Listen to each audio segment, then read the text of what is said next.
Welcome back, everybody, to conversation number 73 on the test and learning community. Today, we have Karl. Karl is going to tell us why we shouldn't test the role of UX in CRO and experimentation. For those of you who don't know Karl, you really should. You're going to enjoy today's conversation, getting to know him. Karl is the co-founder of AG Consult, a UX agency specializing in user research and experimentation. Based on that user research and data and more than 20 years of experience, Karl helps prototype big and small business ideas. AG Consult validates or invalidates those ideas and hypotheses with controlled experiments, both on and offline. He helps brands such as Carglass, Nespresso, and Yoast to become truly customer-driven. He is a lecturer at several universities and university colleges. He is also a top-rated keynote speaker, which you're all about to see why, who has spoken at more than 100 conferences in more than 35 countries. He's also a truly delightful person, and I'm really glad to have you here. Thank you, Karl. I'm going to pass over the speaker slides to you. Please take it, Karl. Oh, it starts to rain here. Yay! While you take over the speaker share, I want to take a moment to thank our sponsors, Conductrix, who have been our sponsor since the very beginning. Conductrix is our sponsor for the TLC Slack, and Eppo and Chameleon are our TLC newsletter sponsors. So thank you so much to our sponsors. We couldn't do it without you. Cool. All right. Thank you for the lovely introduction. I'm not sure I will be so lovely today because I have a lot of frustration in me the past few years, and the frustration is coming out lately. So my talk today is about, especially for Tom, you should not test that, but maybe we should test some things. I don't know. We'll see where we go. Now, the frustration I have is when I see a lot of people, and some of them are famous people in our industry, posting on LinkedIn, and they say the mantra is like, always test everything. And then they have like surprising result number 5,322. And when I see those things, I think like, nah, it's kind of bullshit. And I also have it with some books. And this was, when I read it the first time, I thought like, yeah, it's a good book. It's a nice book. Chris is a nice person. And now when I see this, you should test that, and especially the cover with those two colors of a button, I think like, yeah, maybe it's time to evolve and to have new ideas there. One of my frustrations, or one of my fears, because I'm in this industry for 20 years, yeah, I know I sound like a very old man, white man, ooh. But after these 20 years in the industry, I also am afraid that the mantra, if you should test everything, causes a little bit of laziness. Like, yeah, why should we have knowledge of UX? Why should we do user research? If we just can test everything and anything, we just throw the spaghetti to the wall and we'll see what sticks. And also when I look at websites, I'm also disappointed that I don't see a lot of evolution in those 20 years. Some websites have become good, but most websites are still like kind of clunky. And I'm going to illustrate this, or the feeling I have, with one story. It's a true story. Yes, Tim, it's a true story. But it's just one story. And people who know me, they know that I'm going to talk about sliders, but this is not just about sliders. It's about, there are many similar things going on. But really, in 2002, my business partner, Els, you know, she's really smart and she's funny, and I'm also there. See, we wrote a book with 101 tips for a better website, and tip number 58 was like, avoid zones with continually changing content. Because in those days, we saw websites on their home pages, there was this little image and some text, and when you were reading it, like, point, another text embedded, and the image came into place, and when you were reading that point, it moved. As you can see on the screen, we didn't even have a name for it. We just saw this, and we saw that it broke the user experience.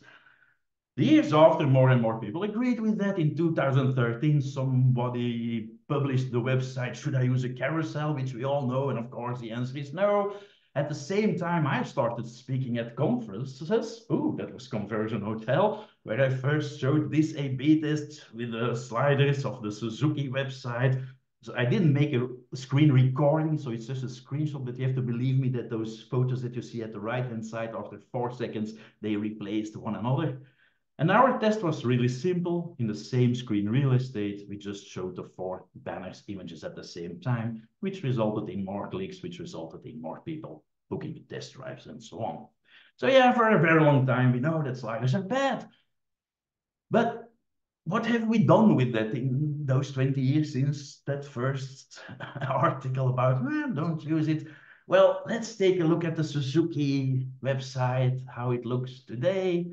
And then I see this and I go like, oh no, they reintroduced the slider. There are 5 images, all lasting for 5 seconds. So they expect the user to grab a cup of coffee or tea and watch for this for 25 seconds and enjoy this beautiful experience. And it really frustrates me. And as I said, it's not about the sliders as such. It's about the phenomenon that those same mistakes, we make them over and over and over and over again. And that we as an industry, and it's not about the little niche of CRO only, it's the marketing world we live in, and it's the UX designers we have to cope with, that apparently we as an industry, we are not learning, we are not moving forwards. It seems hard to accept if you compare it with the wheel, that the wheel is a pretty good invention to take us from point A to point B. We know that for 3,500 years, and we know for about 20 years that your homepage and other pages, they should answer the top needs, the top tasks of your visitors. That's what we know.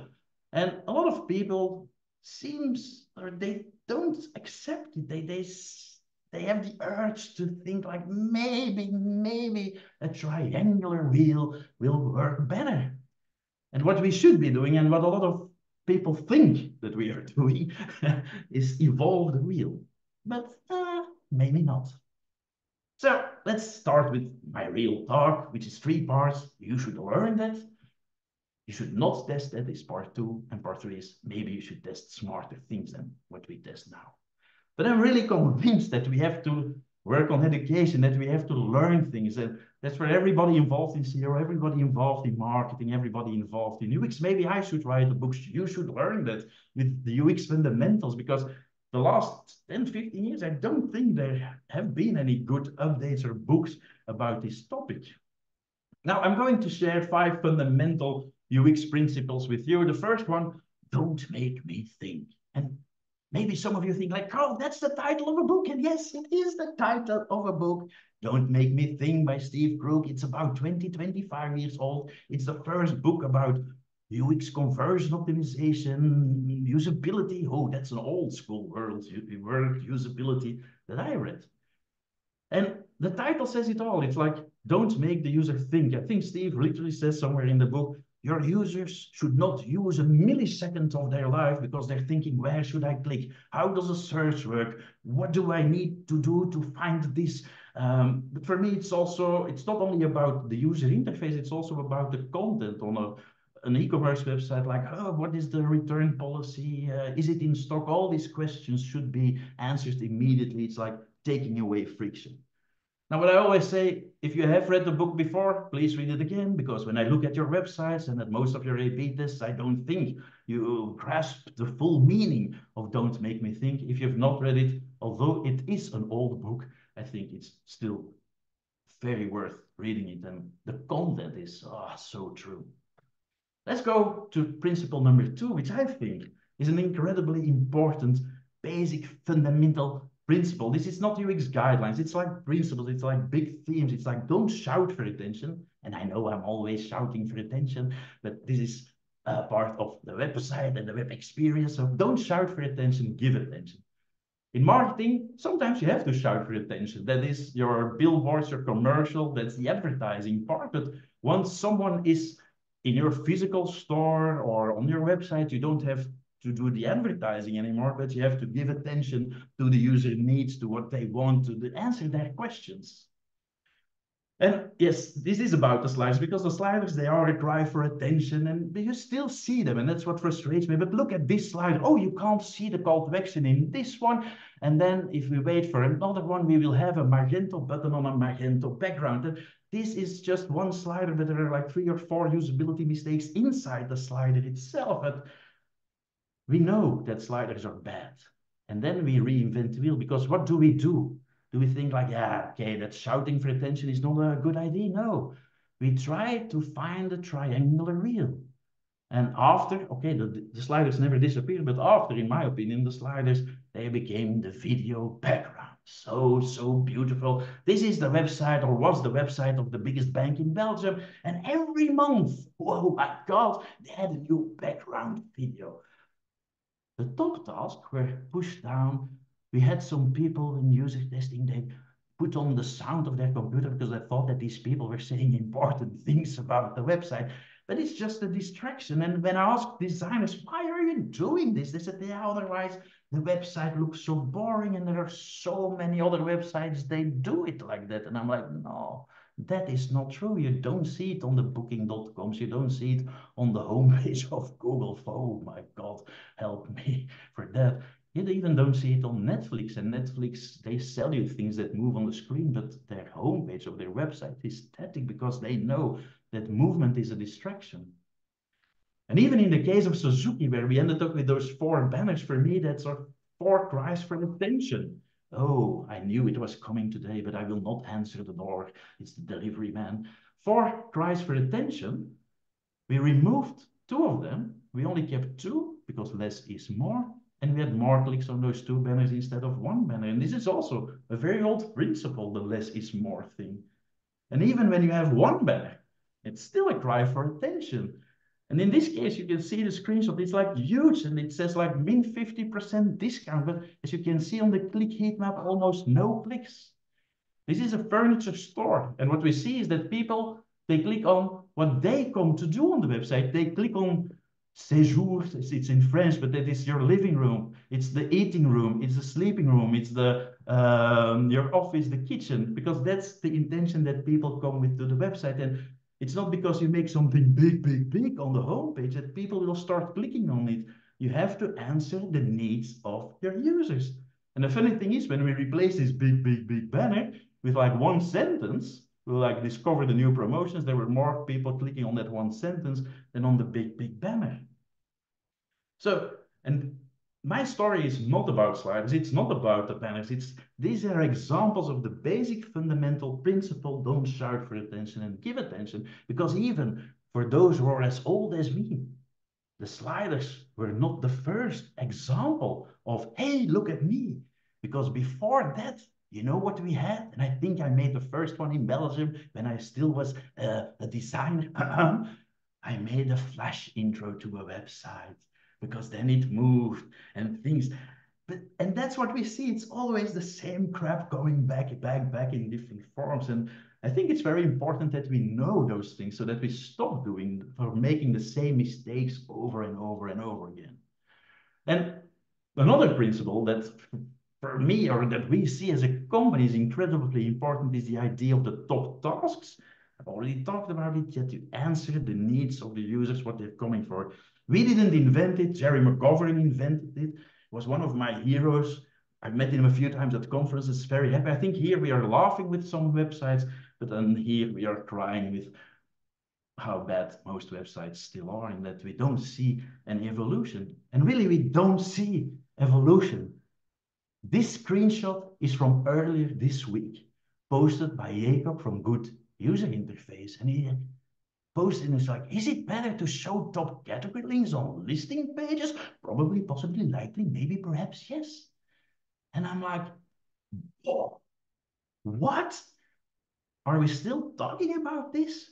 20 years later, we really know this for 20 years. I'm sure I didn't look it up. It's in that little thing with the 101 tips. This is old knowledge. And this is really UX fundamentals 101, because this has to do with don't make me think, oh, why is there a big banner when I click on mattresses or bedding? No, there should be the subcategories. That's don't make me think. It's top task, is don't shout for attention. It's these 3 principles combined. And these things, they really hurt our industry, because it makes it look like, oh, those designers, those UX people, they have no clue what they're doing. It is hurting our industry. And then we're all crying, oh, nobody takes conversion rate optimization seriously. Of course not. Another example, this is the Nespresso, and I know it's in Dutch, but you all speak Dutch. You don't realize it, but you speak Dutch because I will read it out aloud. This is the main navigation. Coffee is coffee. Wow. Machines is machines. Accessoires is accessories. Virtual is a brand. Nespresso Easy, our services. Find a shop, our values, contact professional. They have like many items, but when you click on coffee, the navigation opens up and there are like 8 different choices, including where does our coffee come from? Which coffee suits me the best? Our expertise. But this is an overload of choices. An overload of choices means that people are less likely to choose. Oh, less is more. Will we talk about this later? And when we ask people on this website with a simple survey like, hey, what is the purpose of your visit today? People said like, oh, I want to buy coffee. And you know what people do most? They order the same shit or the same capsules as they did last month, as they did 2 months ago. So we reduced the navigation overload to the 5 top tasks, like order coffee, that's the first one. The second one is repeat your last order. The third one is virtual, which was a new product in the time we tested. The machines, accessories, and all the other items are now below the button more. And sales went up. And if you see it on mobile, you see the original one is like almost a book, a long list of choices, and these lists have like sub-lists, and it's like boom. Well, 80% of visitors come to, oh, I want to order coffee, and if it's possible, I want to repeat my last order. So now we have a simple navigation focusing on top tasks. And I'm always happy that we can test those things, but also I'm frustrated after these 20 years. Like, why are we testing this? Why did nobody else during the development of this website, all these UX designers, all these marketing people, all these product managers, product owners, e-commerce managers, why didn't anyone say like, oh, whoa, whoa, whoa, we're doing something wrong. We're not answering the needs of our users. And that's what really frustrates me, that we are doing tests on websites that are so clunky and they should have been evolved in all these years. This is the same principle over and over again. It's like think customer first, and apparently it's very difficult because you are not your customer. But if you know those principles, I think you can do it. And it's always funny that most people can do it for other websites, but apparently not for their own. So this is another example. This is a website in Belgium and the Netherlands where you can ask a quote for everything that has to do with home improvement, renovations in your house. This is the 3-step form for a staircase renovation. And you would never have guessed, but you almost speak Dutch because locatie is location. It's where do I live? Project is project. Wow. And gegevens is something different. That's your personal details. But is this a logical order? What do you think? What do customers want to talk about first? Do they want to talk about who, where do I live? Now on this website, they probably want to talk about their project because that's why they come to the website. It's not about you, it's about me as a customer. So when we flipped step 2 and step 1, the number of people filling in requests for quotes increased with more than 10%. And once again, I'm always happy with this kind of results, but at the same time, I think like, why are we even testing this? Why do we need to test this? Everybody involved in this project, from copywriter, designers, UX people, project managers, they should have said like, oh, stop. We are not thinking customer first. And this is one of the biggest problems for me in our industry. Apparently, there is a big lack of education about the fundamental knowledge of how to make something good. Last one, clutter versus clarity, less is more. I've mentioned less is more a few times. This is also from one of my, I don't know if he's still a friend in the industry, he knows that I'm talking about this. He's from a very known agency that organizes the conferences. And they posted this, they did a study with previous A/B tests. And I was like, yes, that's good. One of the things I noticed was like, okay, when we leave something out on a web page, we have 43% win rate. When we add something on a page, apparently from all the tests we did, we have a 27 win rate. Wow, I love this because I thought like, yes, they will reinforce the knowledge that we have for 20 years. But what do we see? What do people then post about it? They say like, does more always mean better? Our latest research could change the way you think. Bam! And I don't agree with the way we approach this because it's not new. But if you see the reactions on this, you have people saying like, whoa, epic! This is wow! And other people saying like, it's an interesting insight. And luckily, apparently there are some older people saying like, yeah, but this is just keep it simple, stupid. And the first time that term was used is in 77. I think the principles of less is more and keep it simple, they are in all marketing books in the 80s. They were definitely, when my wife studied in the early 90s at university, they were in the books about marketing. And this is the wrong message. The message is good that we see like, yeah, it still works, but don't say it's a new discovery. That is really not true. And let me also tell good things about that book by Chris Goward. This model was there in that dome, so you should test it. Take away distraction, add clarity. And that's not changing. So do not test everything. Learn everything first. Apply those rules. Know how to fix the shit we're in. This brings me to part 2, which is almost the same, but I thought it was like funny to have 3 parts, but this is really about do not always test everything. And maybe you will hear some more frustration in my voice the next few minutes. Yes, now you're all thinking like, is he the Coca-Cola guy? Yes, I know. I'm sorry. So do not always test everything. If you have the capacity, because this week I had a discussion with someone from booking.com. He said, yeah, but you should test everything. If you're booking.com and you can run 1,000 tests simultaneously, yeah, do test everything. Although I still have some objections against that. But you should realize that most people don't have that test capacity. I live in Belgium. For people who don't know Belgium, take a map of the world. Maybe try to take one of these old globes, take a pin, and try to pin it in Belgium. The funny thing is, when you pin it in and you have like a pin with a big button on top, you don't even see Belgium anymore. It's so small. And we have like 11 million people in Belgium, 6 million speaks Dutch, 5 million French. Good luck with test everything. We have clients where and these are the biggest brands in Belgium, where we can only run 20, 30, 50 tests a year. There are a lot of you, I'm sure, that can only test 100 or 200 tests a year for their clients. And then I think it's really stupid to test everything, because you should run the tests that are really meaningful. And I will talk about meaningful tests in part 3. But when I see those posts on LinkedIn, oh my God, I thought LinkedIn was something good, but it's shortening my life again with a few years. I often think like, no, we are not testing this again, because a lot of these things we know because we have those UX fundamentals. And when I did those first conferences, one of my slides was this: don't test stupid things. Maybe it was inspired with the cover of this book, I'm not sure. But still nowadays, and once again, this is a screenshot from a few months ago from people in our industry. And somebody said like, color button testing. And then you always have people like, whoa. But we recently saw a decent win from a button color test. Someone came into our team with fresh eyes and boom. And somebody else said like, oh yeah, I've made millions of dollars with button color testing. Really?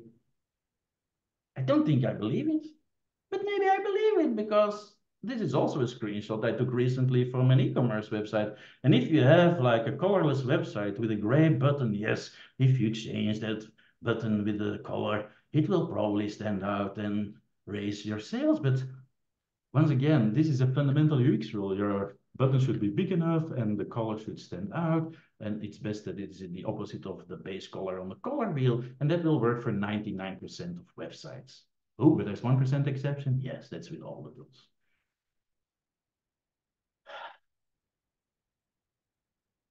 Another thing we see, people saying, yeah, surprise, surprise, I did a test with something that was a best practice, and it is not a best practice, but because I proved the opposite. Well, for most people, I think it's important to understand that a best practice, that is something that is documented, that's a UX guideline, is something completely different than a common practice. It's not because you see it on websites that it is a best practice, then it's a common practice. And with most of those things that if you call it a common practice, I still have the impression that, yeah, it's your personal belief. It has nothing to do with a common or best practice. And then you have other people in our industry saying like, yeah, it's usually an unquestioned best practice that you should offer as many payments as possible. Really? Show me. Show me the book where this principle is true. Show me where somebody in the UX industry said like, it's a best practice that you should have as many choices as possible. Didn't we just talk about less is more? Isn't the essential fundamental thing not the top task? Is it not true that we should have those payment options that are most popular with your clients for your website? That is the UX rule. If you would say, instead of this, like, hey, we did a test where we removed an option in the payment and we had a 12% increase in checkout, so please people remember to always think customer first and talk about the top task, then this would add value. But now these kind of posts on LinkedIn are hurting our industry. Nobody can believe us because we're telling bullshit. I'm sorry. Yes, TLC was a lovely community until now. I'm sorry for that. Also, surprising result, 565. I know, whoa, that will gain a lot of clicks. But in most cases, when I see the results of tests that you call surprising, the only thing that surprises me is, hey, why did you test it? Like this one.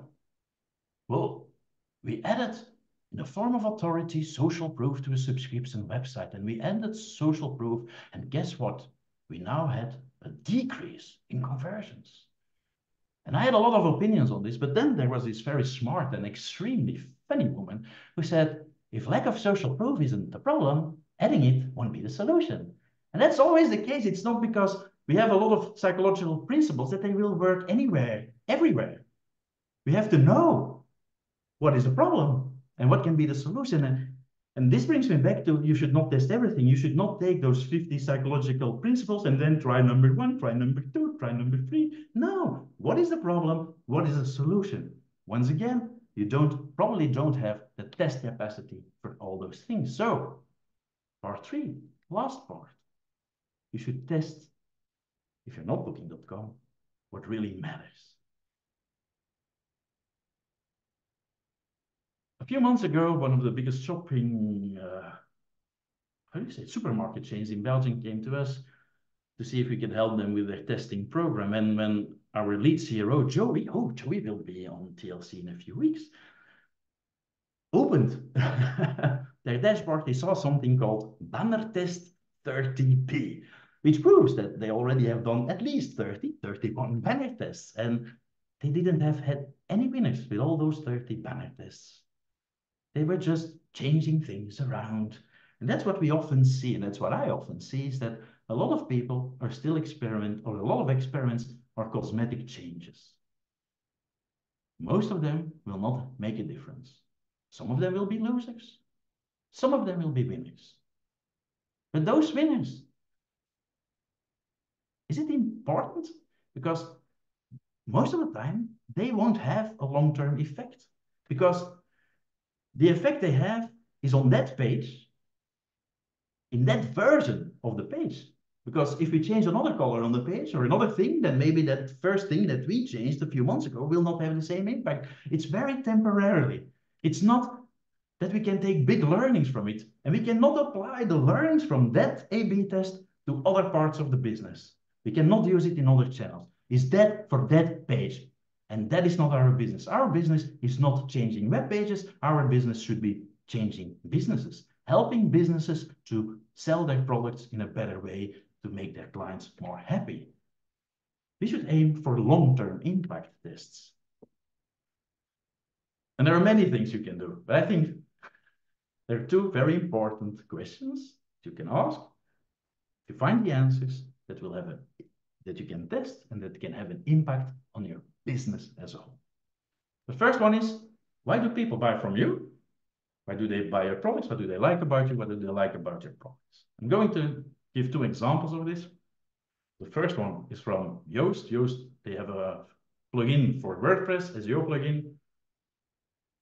You have a free version, 8 million users or something. They have a paid version. So our job was to get more people from the free version to the paid version. We worked for 1 year for them. This was a result before and after. Currently, we're working for them again. But this story is about 4 or 5 years old.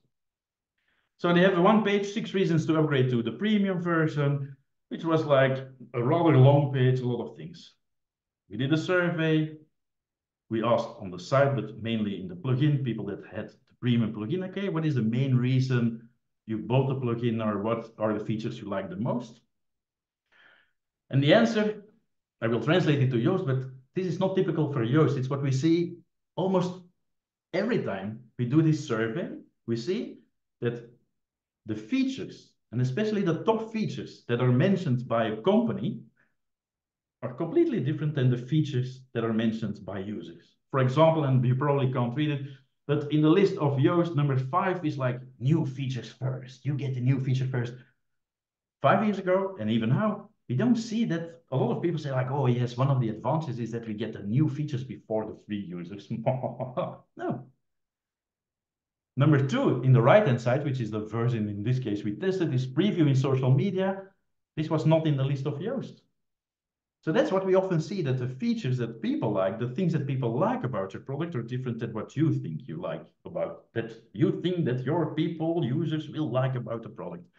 The second thing we often see with this kind of service is also a difference in words.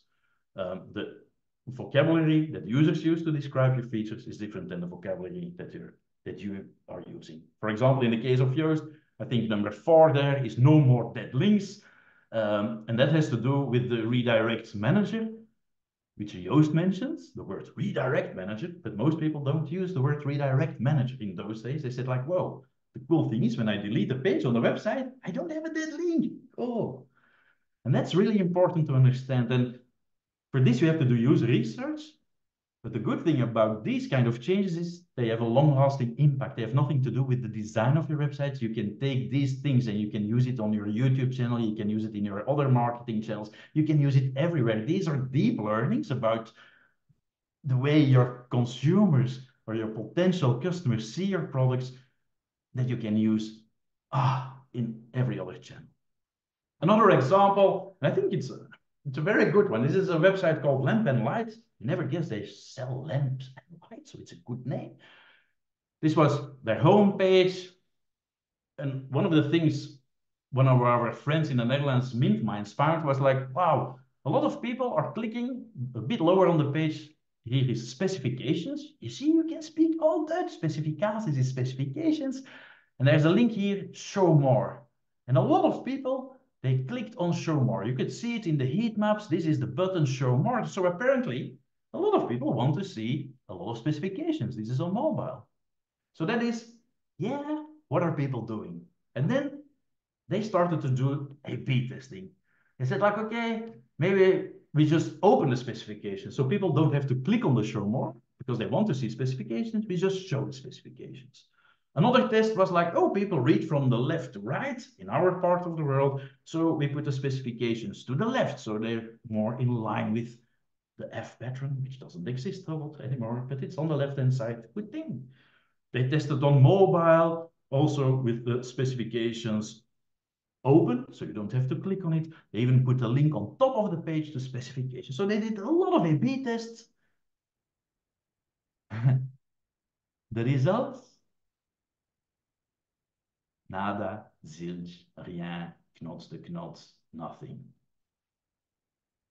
Can we learn anything from these tests? No, nothing. That's also something I want to call bullshit. People say like, yeah, but even if a test is a loser, we can always learn something. No, not if you do stupid tests, because if you do stupid things, you can't learn anything except you are doing stupid things. I'm sorry, Kelly. You announced me as a very friendly person. So, MinMinds came to us to do some user research, and it was because if you don't use the user research or A/B testing or just gambles, they came to us to do user research. And you know what we found? That within that whole list of specifications, there were top tasks, top things that people wanted to know. And the first one is a stupid one. is the lamp itself, the light bulb included, yes or no? The second one was like, because apparently you have different fittings, what kind of fitting is it? So that I know that the light bulbs I have, do they fit in there or not? And if it's a LED light, people want to know about the color temperature. 3 things in that long list of specifications. And then Mint Minds came up with what I think was a great idea, because they know that people definitely are looking at images if they buy lamps and lights. So in the photo viewer, they included now those 3 top feature specifications. So people didn't even have to go to specifications. The answers were immediately there. And this test was a successful test. And why? Because we did the research, we knew what people were looking for, and then you can come up with a better hypothesis than just gambling on what you think. And once again, you can take this, apply in all your, you can even apply this in your physical store if you would have a physical store, because these are the 3 elements people want to see. You can even, if you sell lamps yourself, you know that these are the 3 things that should be on the box. So these are principles you can apply to the whole of your business. So on mobile, of course, it's also immediately visible. The other question, why don't they buy from us? What are their hesitations? What are their fears? And if you combine those things, it's incredible what you can learn. Let's go back to the Yoast thing. So this is the page where we ended up with at a certain moment in time. And with new A/B tests, we didn't move the needle anymore. And I think this was the first time we asked people like, hey, what is the main reason you don't upgrade to premium? The first top answer is an open field. People said like, it's too expensive. It's not important. But the second top answer was, and mind you, this is a free field, so there were different kind of variations, but summarized, it was like, yeah, I'm using this free version for several weeks, even several months. Yeah, and it seems to work, but when I buy this premium version, do I have to do all that work again? And we were like, boom. And the people at Yoast, I think when we told them, they're like, are you kidding? Please give us the serious answer, because they're software people. We are nerds. Well, I am. So you never think that this could be a problem. You can never find this out with brainstorms. AI will not give the answer. You have to do your research. But now we know, and we can just do a little change on the page. In there, you can see it close to the call to action. All plugin settings will be automatically migrated to Yoast as your premium for you. So you keep all the work you've already put into your plugin. Woo! So we take away the fear, and sales went up. And once again, this is something you can include everywhere. This is a lesson, even in 10 years' time, maybe not, but in 5 years' time, it will probably still be a fear of people. It's a learning, a long learning, something that will change your business. What is the time I'm going? Yeah, this is a Romanian website selling sports shoes, sports clothing. They used our survey to see, okay, what were the problems? Is there anything you didn't find? But also, what is the main reason why you're not ordering this product today? On this website, in this country, the 2 kind of top answers, they were similar, but not the same. The first one was like, is this a real Adidas? Is this a real Nike shoe? Apparently, a lot of people were afraid of counterfeit. I don't know how to pronounce it, fake products. The second thing that often popped up in the survey was like, who is eTopsport? I don't know you. Can I trust you? So there were like 2 main trust issues. The solution for this, for the first one, we grabbed back to the solution from Lamp and Light. We put something in the slider, like, way 100% guaranteed original, because that took away that fear. And about the company itself, we found that they have something like Trustpilot in Romania. And this website had like 5,000 reviews with an average score of 9.48. So yes, you can trust us. Adding those 2 elements resulted in more sales. What I often see at conferences is when I show these kind of things, people take their phones, take a screenshot because they want to copy the tactic, but you don't have to copy the tactic. You have to copy the idea behind it. What are the fears of people, and how can we solve the fears of our customers for our website? But once again, these are learnings you can take with you for many years. Another example, and I wanted to do a quiz, but but I will do it quiz-wise just for yourself. Two versions, some people will know this, of the homepage of Karl Gilis. Karl Gilis, known as Autoglass in a lot of countries. So they fix your windshields if you have a little chip in it. This is a very text-heavy version of the homepage. When we did research, we found out that 68% of people come to the website to fix the chip in there, to make an appointment to fix the broken window. And this is the second version of the homepage, the Zen version, where it's now suddenly in Dutch, but this is make your appointment now, but it's more focused. So when I do this, when I see people and ask people in the conference, like, okay, which of those two versions do you think was the winner? Always 90 to 95% of people vote for the Zen version here on the right, the clarity version, the one with less clutter. But it's not the case because the winner was this text-heavy version. And most people are surprised, and I'm pretty sure that when I saw these two examples, I will probably also sometimes guess for this one if I don't have the background. But in this case, this was how the website of Karl Gilis looked when they became our client, and I must admit that I, as the expert, thought like, fuck, it's a good page.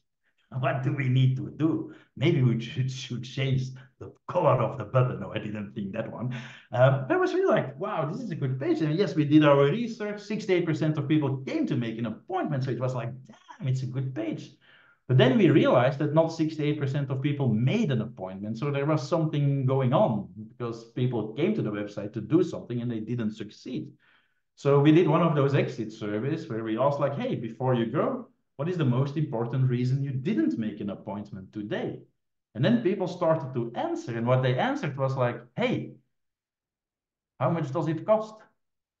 And hey, how does it work with the insurance company?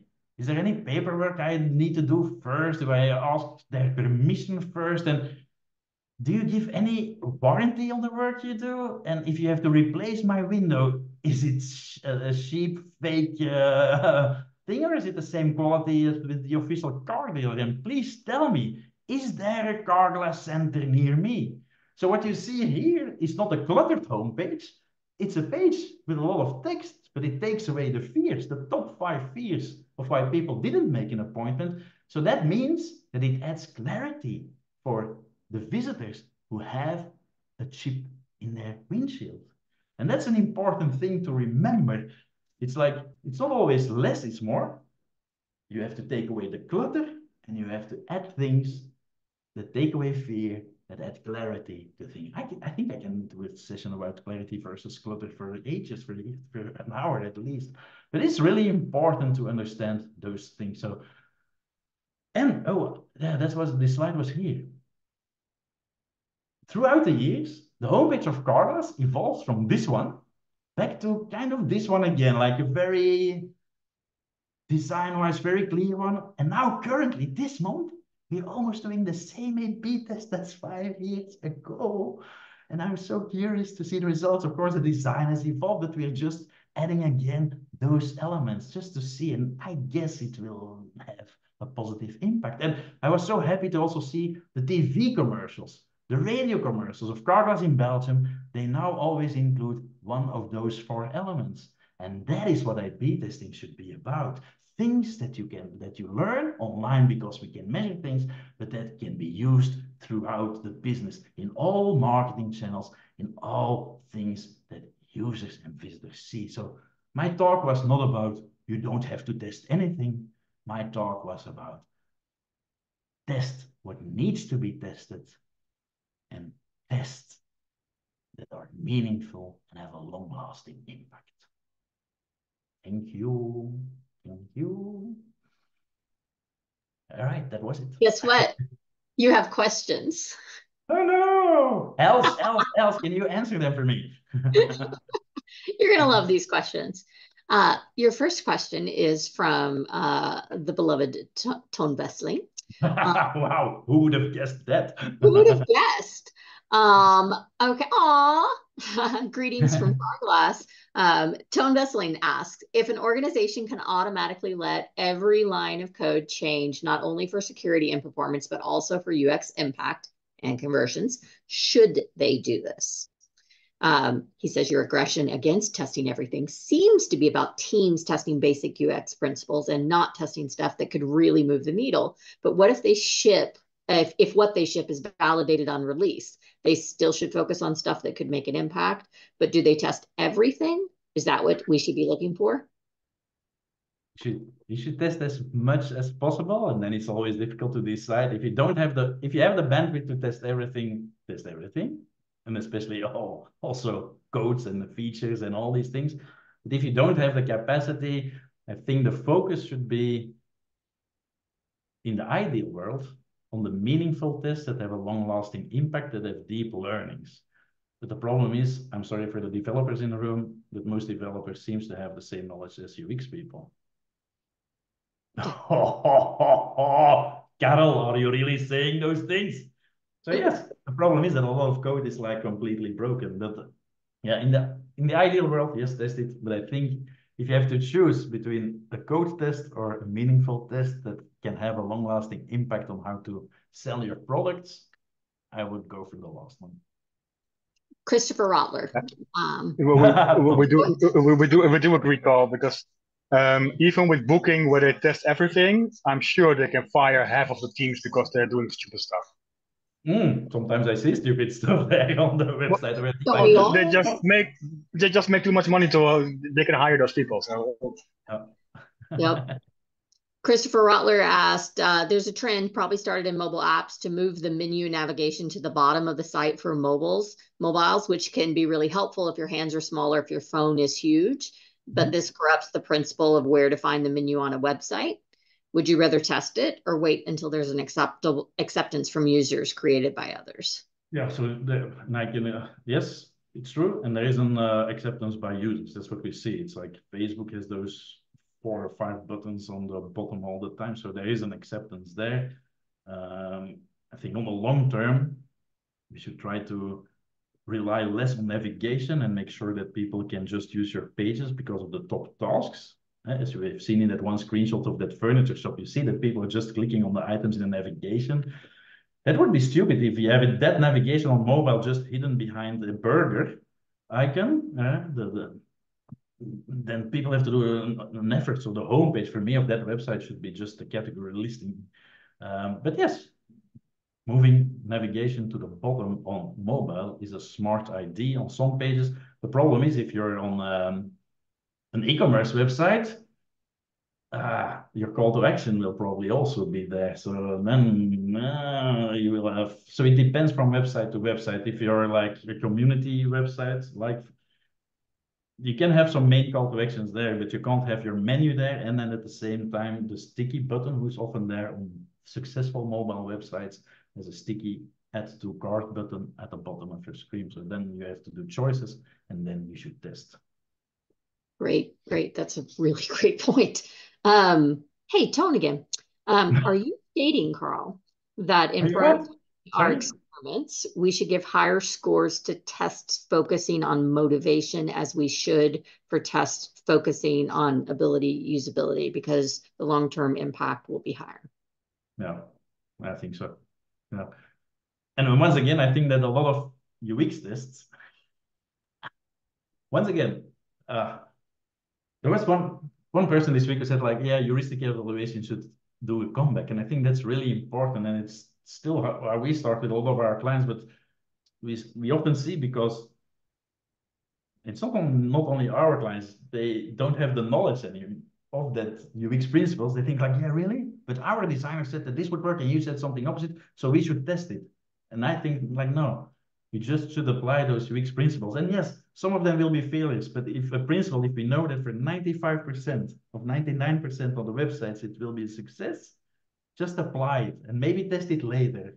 But then the focus, if you should choose, should be like fix the UX fundamentals, the best practices, and give more power, or how do you say it, like priority to the tests that are based on user research that will probably change behavior or have impact on behavior, motivation, and will help you once again with your positioning and selling your products and services.